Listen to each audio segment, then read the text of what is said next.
Sobre el índice de precios, bueno, todos sabemos que en Argentina hay un proceso de intercambio de opiniones con expertos que están visitando el país para definir cuál sería un camino para generar un proceso de estadísticas de precios más preciso. Por el momento, lo que nosotros hacemos, para no entrar en un debate innecesario, es utilizamos las cifras oficiales.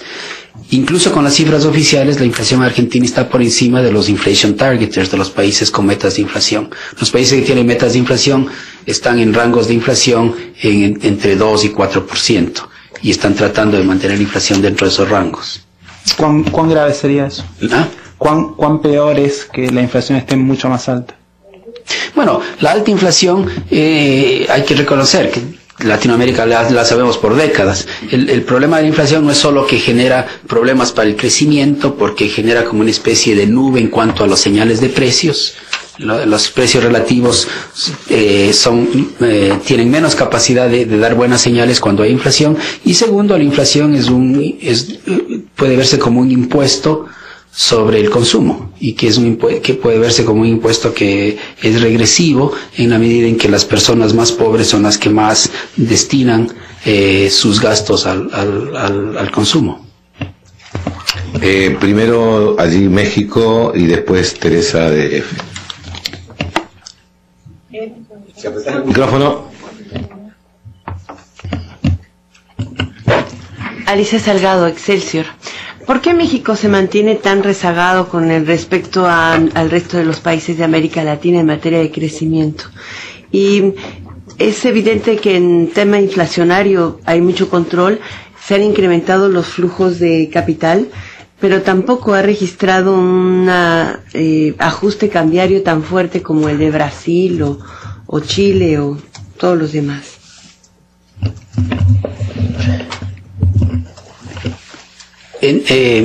Tú lo has dicho con más claridad incluso de lo que yo lo hubiera podido decir. O sea, en México es un país estrella en el manejo macroeconómico.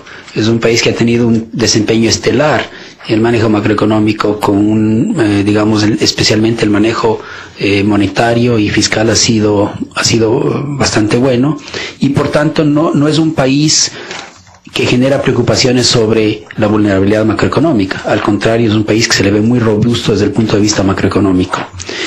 El gran misterio de México es por qué no consigue generar tasas de crecimiento mayores.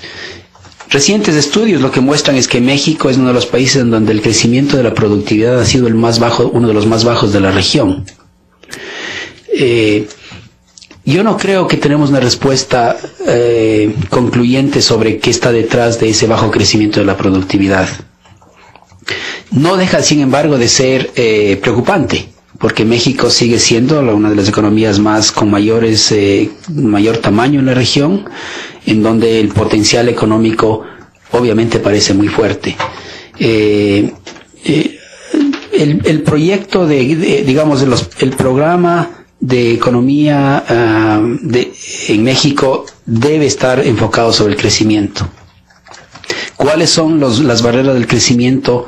Me parece a mí que vale la pena pensar en por lo menos dos. La una es la eficiencia de mercados. Muchos estudios encuentran que los mercados de México podrían ser más eficientes, que hay ciertos mercados básicos en donde las condiciones de competencia son insuficientes. Y segundo, hay ciertos grandes áreas de la economía mexicana en donde parecen haber restricciones importantes al crecimiento. Una de ellas es la calidad de la infraestructura interna de transporte, que permite la movilización de bienes, la logística, que tiene que ver con los costos de llevar gente y bienes y servicios de un lado a otro, y algunos sectores en donde habría mucho más espacio para la inversión si se clarificara un poco mejor la política pública. Quizás el sector que más se discute en este sentido es el sector energético. Teresa.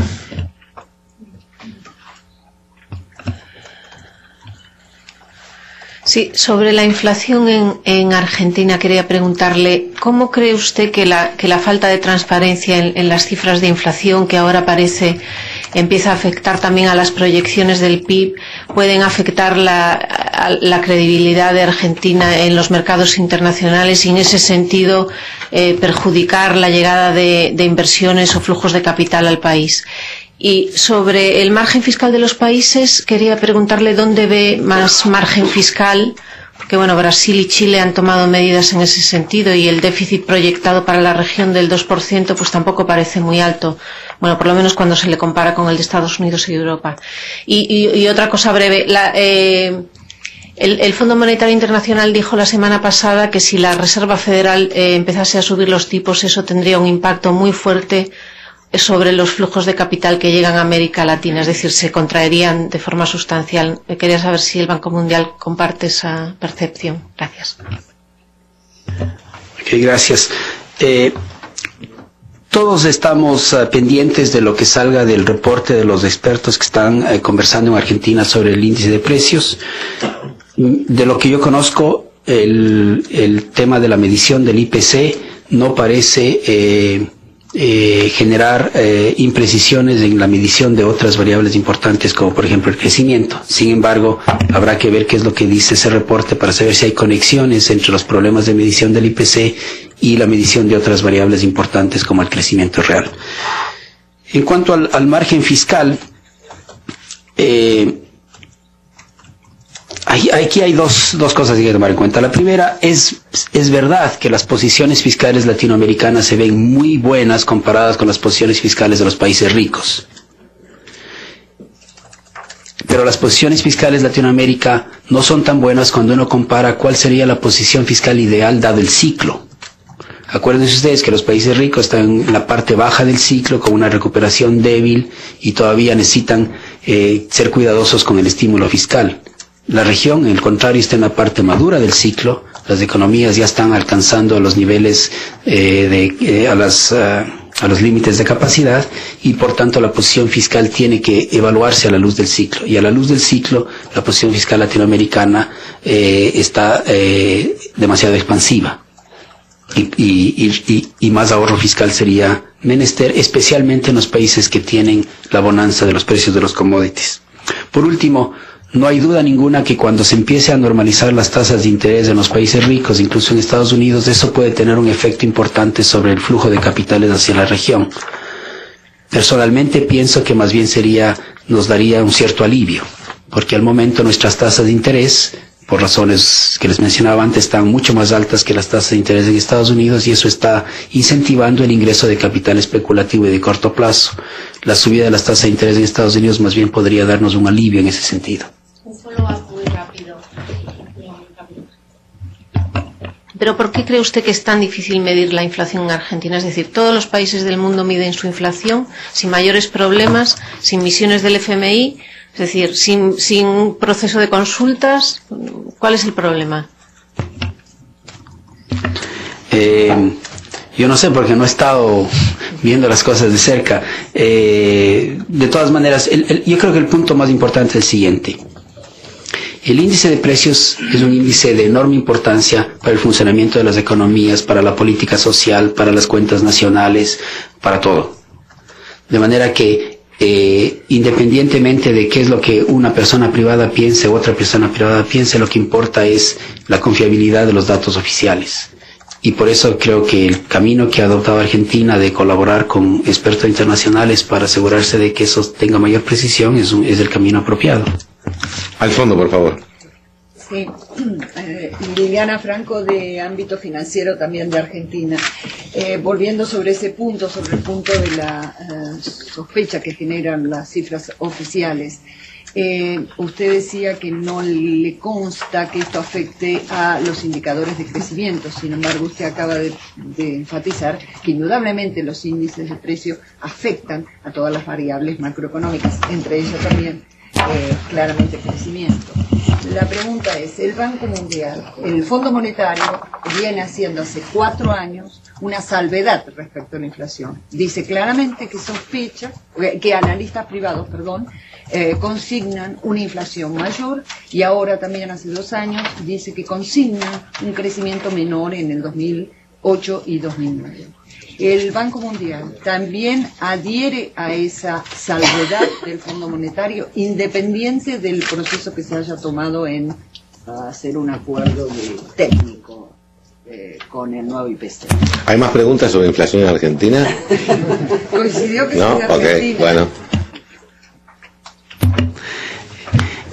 No hay diferencia en el simple hecho de que hay proyecciones en Argentina que son privadas y hay la cifra oficial.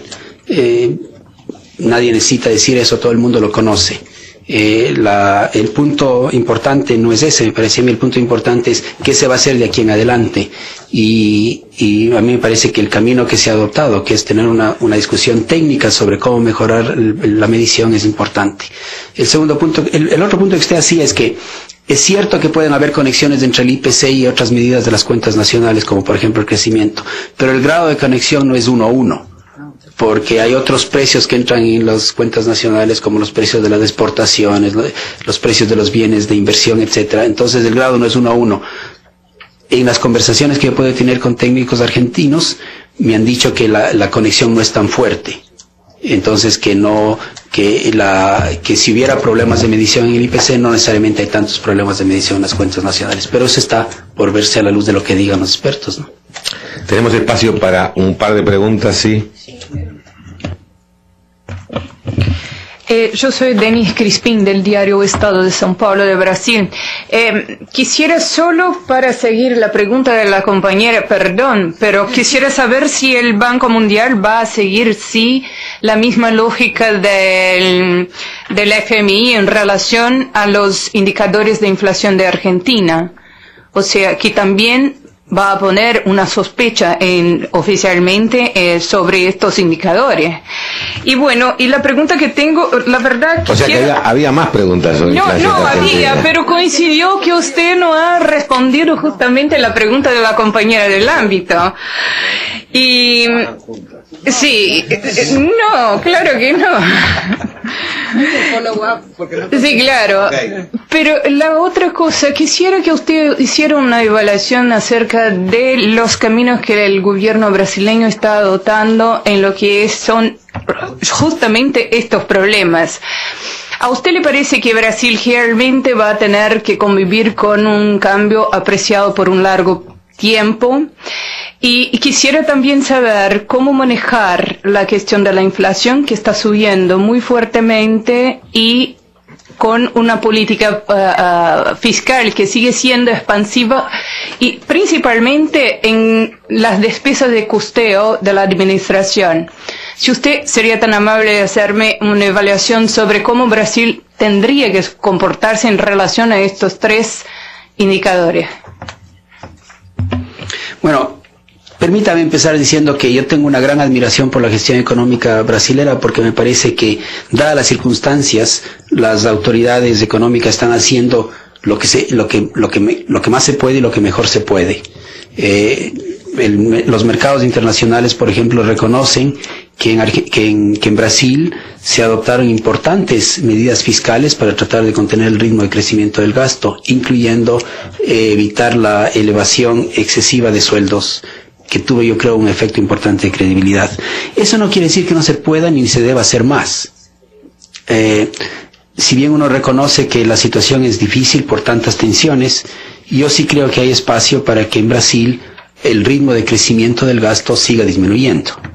Y me parece que la discusión de política económica que se da en el mismo país va en esa dirección.